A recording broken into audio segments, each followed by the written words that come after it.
So in Islam, a woman is financially secured. বিখ্যাত Islamic ব্যক্তিত্ব doctor Zakir Naik আগামী 28 November ঢাকায় আসতে পারে।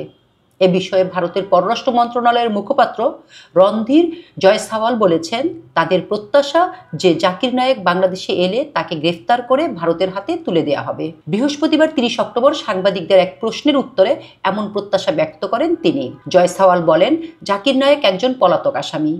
আমরা আশা করি তিনি যে দেশেই যান ওই দেশ তার বিরুদ্ধে যথাযথ ব্যবস্থা গ্রহণ করবে এবং আমাদের নিরাপত্তার উদ্বেগ বিবেচনা নেবে।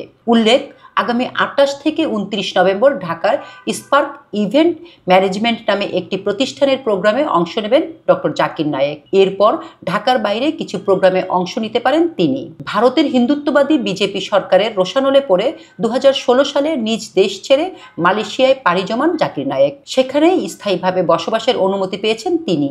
ওই বছরই তার পিস টিভির সম্প্রচার বন্ধ করে দেয়া হয়।